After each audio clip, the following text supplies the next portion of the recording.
Hello, welcome to my friends and my dear student. तो आज इस वीडियो में मैं आपको ट्रांसलेशन कराने फिर सिखाने चल रहा हूँ। तो ट्रांसलेशन वैसे मैं बहुत सारी वीडियो बना चुका हूँ, वो भी बोर्ड पर, black board and white board दोनों पर बता चुका हूँ। ये मैं कॉपी पर बनाने चल रहा हूँ। जैसे भी आपको लगे पिछली वीडियो जाकर देख लीजिए, डिस्क्रिप्शन में लिंक है इंग्लिश की ट्रांसलेशन की, चाहे जिस क्लास में हो आप चेक कर सकते हैं। ये 9th और 10th के लिए है और वेरी इंपॉर्टेंट है ये पैराग्राफ भी। और इसी तरीके के हम हर हफ्ते में लेकर आएंगे। वैसे भी मैं अंग्रेजी की क्लास कैसे चलेगी मैं उसका क्रम बना चुका हूँ, उसी क्रम से क्लासें यहाँ पर हम देने वाले हैं। तो क्या करना है आपको, उस क्लास को पहले देख लेना है, कैसे कैसे हम कौन कौन सी क्लास, कौन कौन से सब्जेक्ट का कौन सा चैप्टर मैं पढ़ाऊंगा, किस दिन पढ़ाऊंगा और कैसे कैसे वीडियो मिलेगी, वो वीडियो ज़रूर देख लेना।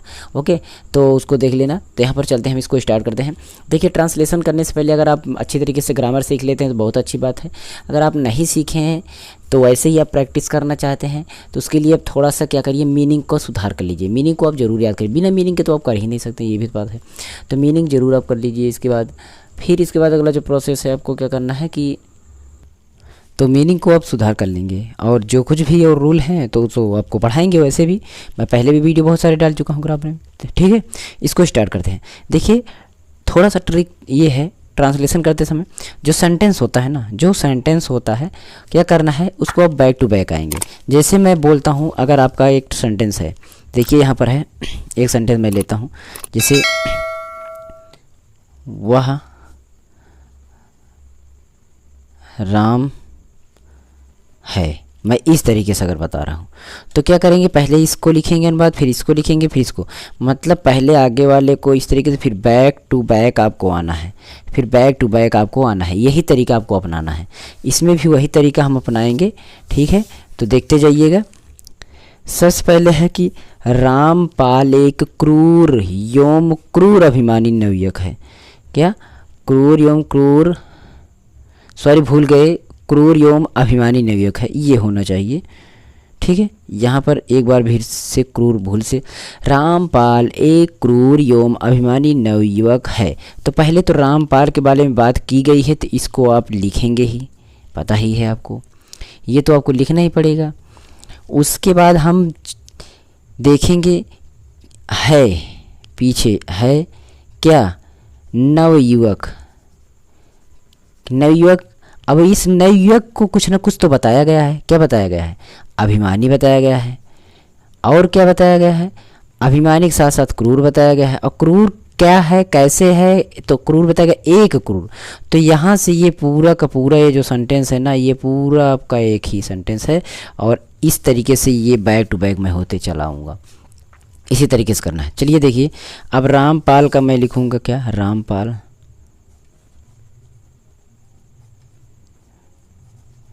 रामपाल। अब है का लिखेंगे इज। उसके बाद देखिए, नवयुवक को बताया गया अभिमानी और क्रूर, एक क्रूर और अभिमानी नवयुवक की से रिलेटिव किया गया ना, तो जो रिलेटिव हों आपस में उनको आप उसी क्रम में लिखिए। जैसे आप बोले जाते हैं मेरी पेन तो माई पेन बोलेंगे, तुम्हारा भाई तो योर ब्रदर बोलेंगे। जो रिलेटिव हों, जो एक दूसरे जुड़े हों, उनको तो साथ में ही लिखना। तो यहाँ पर एक क्रूर अभिमानी नवयुवक जिसे बोला जाता है, अगर ये एक क्रूर अभिमानी ना बोला जाता तो क्या नवयुवक ना बोला जाता, नवयुवक तो बोला ही जाता ना। तो नवयुवक में क्या बोला जाता, यही बोला जाता कि रामपाल एक नवयुवक है। अब ये बोल दिया गया कि रामपाल एक क्रूर नवयुवक है, तब क्रूर लगाया गया, तो क्रूर नवयुवक के पहले लगाया तो पहले ही लिखा जाएगा। अगर बोला जाता कि रामपाल क्रूर एवं अभिमानी, तो बोला तो वही गया, उसमें साथ और जोड़ दिया गया, नवयुवक के साथ ही जोड़ा गया, तो नवयुवक के साथ ही लिखना पड़ेगा। तो यही है इसमें बस, और कुछ भी प्रोसेस ज़्यादा नहीं, तो बस मीनिंग याद रहना चाहिए। तो अब एक के लिए आपका आ लगेगा, रामपाल इज रूथनेस, क्या, रूथनेस, सॉरी रूथलेस, तो रूथलेस हो गया। अब उसके बाद ये हो गया क्रूर और अभिमानी, एंड और के लिए, उसके बाद अभिमानी, तो एरोजेंट, जिसको एरोगेंट बोलते हैं, कोई भी कुछ भी बोल देता है, एरोगेंट जिसको एरोजेंट बोला जाता है। तो एरोजेंट यंग, यहाँ नवयुवक बोला गया है, तो यंग मैन, यंग बॉय, अगर बोला जाए यंग, जैसे नौजवान लड़का बोला जाता है यंग बॉय, तो यहाँ पर नवयुवक बोला गया तो युवक का मतलब वो आपको मिला करके तो मैन हो गया है ना। द यंग माने नव, मैन युवक, नवयुवक। ये हो गया पहले का अनुवाद। सेम तरीका इसमें भी अपनाना है जो आगे आने वाला है। क्या? वह 18 वर्ष का हो चुका है। अब चुका है, चुकी है, ट्रांसलेशन के आधार पर चलेंगे, रूल लगाएंगे टेंस वाला, तो कोई दिक्कत नहीं है। अब वो देखिए, वो हो चुका है, होना, तो पहले जो है ना आपको चुका है चुकी है के लिए जो बनता है टेंस के हिसाब से, तो है का लिखेंगे। पहले वह का तो लिखेंगे ही, उसके बाद है को देखेंगे, हो चुका है इसको भी देख लेंगे, मतलब बैक टू बैक हो रहे हैं। उसके साथ साथ फिर क्या है? 18 वर्ष। क्या? 18 वर्ष, 18 वर्ष इसका लिख देंगे, बस यही चीज़ है। और किसी भी उम्र को दिखाने के लिए ओल्ड लगाया जाता है, वैसे पता होना चाहिए। तो यहाँ पर देखिए, वह का इंग्लिश क्या लिखेंगे? वह की इंग्लिश होगी ही, क्योंकि ये लड़का है, जेंट्स है, मैन है, इसलिए ही लगेगा। लड़की होते तो सी लगता। तो ये हो गया ही। उसके बाद हैज लगेगा, ये अब टेंस का आधार पर थोड़ा लगा। ही हैज, होना के लिए होता है बिकम, हो चुका है तो बिकेम, तो बिकम्स हो, बिकम ही होगा क्योंकि उसका थर्ड फॉर्म। बिकम क्या? 18 मतलब 18,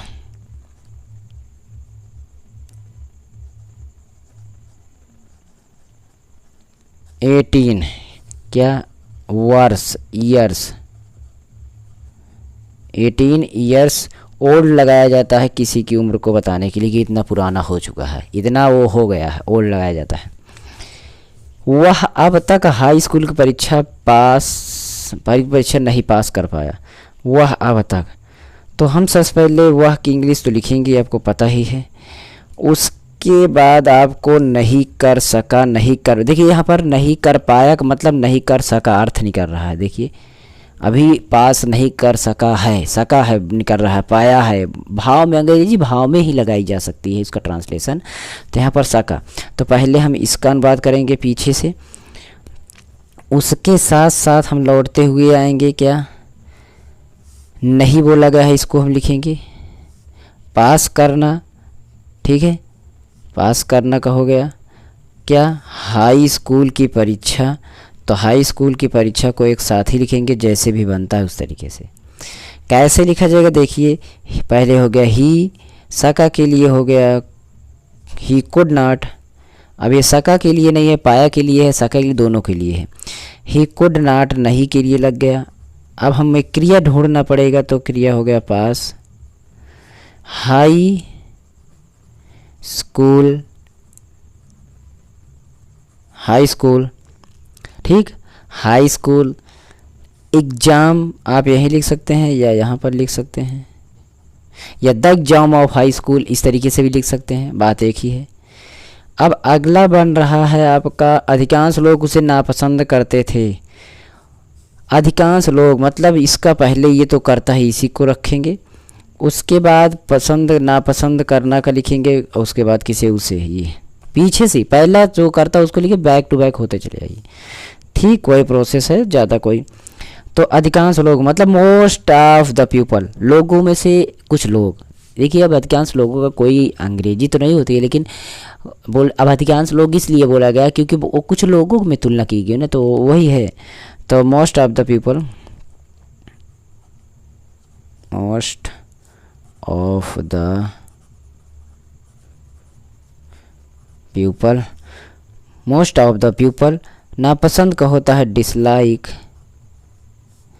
किसको? उसको। डिसलाइक हिम, ही के साथ हिम लगता है, और बाकी सी के साथ हर लगता है, दे के साथ देम लगता है। इस तरीके से उसका जो होता है ऑब्जेक्टिव केस होता है, वो चीज़ आप जान सकते हैं। तो यही इतना ट्रांसलेशन था। आप बोलेंगे कितना डिफ़िकल्ट है, डिफ़िकल्ट है कुछ भी नहीं। तो इस तरीके की ट्रांसलेशन हम लेकर आते रहेंगे, हफ्ते में 1-2 बार जरूर लेकर आएंगे। एक बार तो फिक्स ही है, बाकी हफ्ते में आपको मैंने बोला टेस्ट भी कराना रहेगा, और सभी चीज़ें प्रोज या पोएट्री और सप्लीमेंट्री सभी सारी चीज़ों को भी पढ़ाना रहेगा, तो वो भी तो है ना, तो भी बताएंगे। ठीक है, आप हमारे चैनल को सब्सक्राइब करके जुड़िए। बाकी प्लेलिस्ट एक बार यहाँ चेक कर लीजिए, 600-700-800 वीडियो है, मोबाइल कंप्यूटर टेक्नोलॉजी से रिलेटेड भी हैं। आपको यहाँ पर न्यूज़ से भी रिलेटेड देंगे, मोबाइल कंप्यूटर टेक्नोलॉजी ऑपरेटिंग पूरा कराना सिखा देंगे। कैसे भी कोई चीज़ हो आप हमें कमेंट कर सकते हैं। साथ ही साथ अगर टेलीग्राम चैनल नीचे डिस्क्रिप्शन ज्वाइन करके वहाँ से हमें डिस्कस कर सकते हैं कि आपकी कैसी वीडियो चाहिए। ओके, तो इतना ही, मिलेंगे नेक्स्ट वीडियो में। तब तक आप संतोष कुमार को दीजिए और बने रहिए मेरे टेक्नो प्लस HD चैनल पर। नमस्कार, जय हिंद, टेक केयर और आपका रिजल्ट बेस्ट तरीके से हो। Okay, thank you.